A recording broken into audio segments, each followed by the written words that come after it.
Good afternoon, and welcome back to the Fanboy Question Series.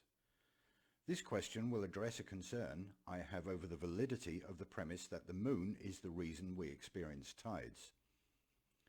The moon supposedly exerting a gravitational pull on the Earth's oceans is a postulation that is so full of holes that it's worthy of its own Fanboy series, but that's not what we will be looking at today. Here's our usual source of information explaining the tides as we were all taught in our indoctrination camps. You remember school, don't you? That place where we learned about Pavlov's dogs in class. Then the bell rang and we all had lunch. As you can see by the diagram, the moon pulls the oceans up as much as 1.2 meters when it's overhead.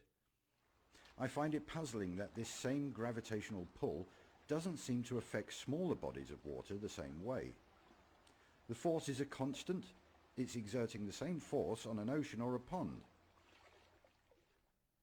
Even your lauded hero, Sir Isaac Newton, once confessed, the moon's gravitational pull on the Earth's oceans is the least satisfactory part of my theory of gravitation. As an example, you're sitting on your boat in the middle of the ocean drinking a cup of coffee. The moon is directly overhead and it's pulling the mighty ocean up 1.2 meters under your boat.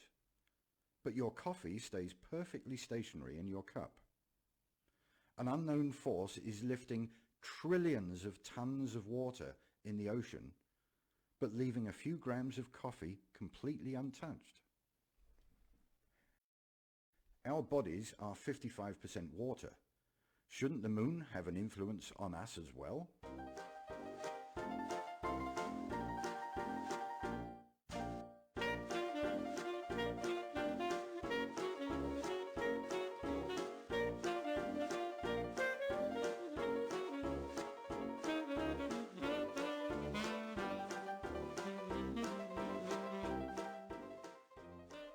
Everybody out of the swimming pool, because the moon's coming over.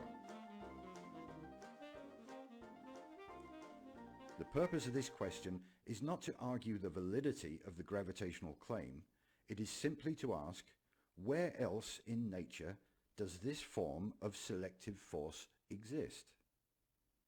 If we take magnetism as an example, a magnet will attract a smaller piece of metal easier than it will a large piece.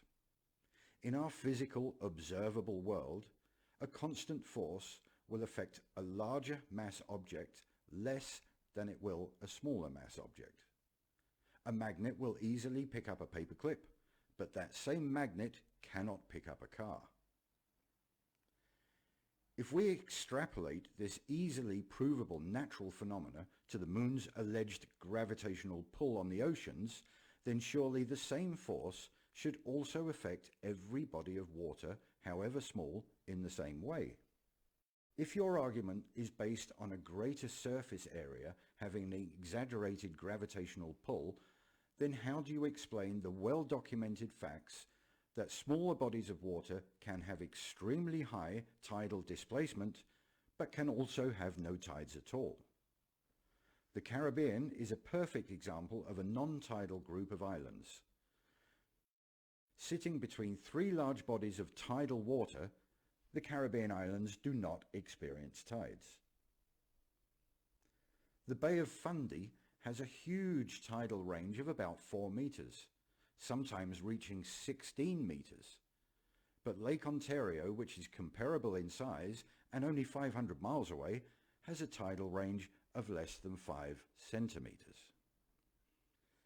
This is analogous to a magnet picking up a shipping container and leaving a paperclip next to it untouched. Back to the simple question. Is there another force of attraction in nature that exhibits the same highly selective characteristics as the moon's alleged gravitational pull? If so, what is it? Fanboys, please enlighten me.